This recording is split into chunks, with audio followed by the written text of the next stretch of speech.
Hello, welcome to the 8th edition of the Entrepreneur Roundup. Today my guest is Thirunavukarasu, called an easier way of calling him Thiru. Yes. Thiru, welcome. It's an honor to have you with us today. And one of the things that I wanted to start off with this discussion is that what brought you into this? I mean, you have spent quite a few years working for brand name companies like Mahindra, Satyam and Wipro and so on. Can you take us through your background and your journey up until this point? When I was in all these major MNCs, I would say, I had a mix of combination of research and leadership. In the last company I worked in TCS, it was enormous amount of technology related research. When I was in my previous company before TCS Infosys, I had a huge portfolio to manage. Close to 1,000 people were under my portfolio. Fantastic. And it had given me a tremendous best view of both the technology and the leadership. And 5 years before, I never had a view about entrepreneurship. But eventually it happened that we were connected with by one of our people, one of our lead people. He asked us to take a part-time work in which it was about e-commerce for real estate. And that is a phenomenal success for us. And we joined with 3 people. And those 3 people, including me, are the partners in DARTexon now. Congratulations once again on starting this. So, what is the pain point that you aim to address? Okay. We connect with all verticals. There is not necessarily specific vertical. Although we deal with the specific verticals, but we can connect with all industrial verticals. When we are giving the predictabilities and other automations to the customers, we build the trust along with those predictabilities, which is like machine learning with blockchain technologies, or a blockchain with AI technology. These are the combinations we go and reach to the customers to solve their problems. Okay. So can you give us a simple example of a problem that you have solved or that you can solve with your platform? Yes. In one of our manufacturing example, which we are piloting with the customer, the company functions in silos. That means data sits in silos, and manufacturing is a tough customer where one siloed data cannot be moved to the other siloed function. Now, but organization views as the movement to industrial floor and other things, that lot of automations has to be brought in. So what we did is, as a discovery part of our data discovery system, what we do, we were trying to bring in all the siloed functions data into a uniform abstraction. That is part number 1.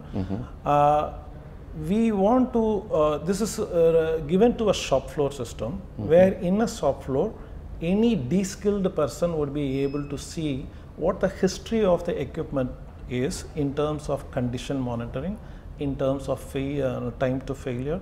All these analysis can be done by even a de-skilled person who is sitting on the shop floor. So when we brought in all the data together and we applied our engine, the person is able to identify 25 years of logs information by a simple queries in a short time. Probably 3 seconds he will have the results of all the transactional history that has gone into the system. And that had helped them tremendously to bring their quality, because their quality is 5 microns, which is 1/100th of the hair size. That has helped them to tremendously increase the quality of the finished products and also the uptime of the production line. I see. So basically, you help with what we call OX, or operational excellence. Yes. We call that as smart enterprise. Smart enterprise. This is an initiative to increase the productivity of the enterprise. In the manufacturing enterprise. I see. Okay, great. And so one of the things that I wanted to ask you is that you have now gotten into entrepreneurship, and what was your in terms of your personal goals, right? So how is your family? What do they think about your entrepreneurship journey? And tell me how they supported you in this. The most time I took to convince my entrepreneurship is to my family. I have to convince my family a lot before getting into the entrepreneurship. It was quite a big journey because all the family members, including son, wife, everybody, parents, everybody, although they have a view of entrepreneurship because my brother-in-law was an entrepreneur, there are some portion which was easily got into without any troubles. There are few elements which for their questions I have to work a lot to convince them, and I have given them the time period when I will be very successful and how I will make it out. And that's how the whole family got accepted into this. And yes, my thought process as an entrepreneurship is long time ago, started long time ago. I only had starting trouble. When the time was right, I think I have to move it. So I think this is the right time I just stepped in. Okay. So DARTexon has won a bunch of awards, and I see that in my list here. Can you talk about the PC Quest Award and the most complex project award? It's very interesting. Can you just give us some context? It is about performance of applications. Usually performance is a last mile thought. People will come to know there is a performance problem only when they hit the problem. Recently Facebook was down and a lot of things. When performance issue at the evolution, if people could identify that's the right time, the performance is. Correct. So what we did is we created a performance risk index as a yardstick, which would benchmark the performance and which would go and keep monitoring the performance with the running conditions against the benchmark. I see. So in this way, what we were able to do, an enterprise system which is comprised of close to 1,000 applications and stuff like that, we were able to monitor proactively, connected to their application build with the instrumentation, real-time monitoring and all that. We were able to give a proactive information 3 days and 4 days ahead by means of doing this indexed ways of proactive risk monitoring and assessment. The uptime was brought from 98.5 to 99.6. And also it had helped people ahead of time to fix the problem, because otherwise performance problems, when it is touched by any industry, it will take a longer time to cure. Correct. So we were able to do ahead of time because it started right from the evolution of the problem. Correct. So Thiru, in your background I noticed that you have some significant experience in design thinking. Even in this performance question that you answered in terms of how to think about performance right at the beginning of a project. I know design thinking is a critical way of addressing some of the challenges or foreseeing some of those issues up ahead of time and addressing that. Can you give us a brief on your thoughts on the whole concept of design thinking and how it applies to your business to find interesting solutions? Yes. So design thinking is about a shared vision. It's not one people, it's a shared vision to address key objectives, challenges and constraints. Now when we deal with design thinking, persona, there are a lot of processed way of approaching that, but the key element of all these will be personas. Persona will be an ideal, reliable representation of an audience. We should not call persona as a user, but they are like, let us say in a system where we are building for government, probably when things like constraints like briberies are happening, then the persona what we have identified should be able to articulate that. Or what we did for Smart City, for one of the Smart City abroad, we were identifying personas in terms of how a king and the VVIPs of a king would walk in the space, how the digital signages has to work, how the air handling unit has to perform, how the AC cooling systems and personalizations can move around. Right. So this is the way the real representations will be identified. The moment we identify personas and these challenges and constraints, I think the rest of the systems will automatically fall in picture. So design thinking is more towards how we identify these personas, how this transformation to this audience can be transferred to the product that we are building, and how we solve the constraints and challenges when they are approaching, when that audience are approaching to the problem. That's a whole crux of how design thinking is going to work. Okay, very interesting. So, you have this interesting story, you are building these complex solutions. Yes. Now, and you talked about this concept of optimal trust. Yes. Right?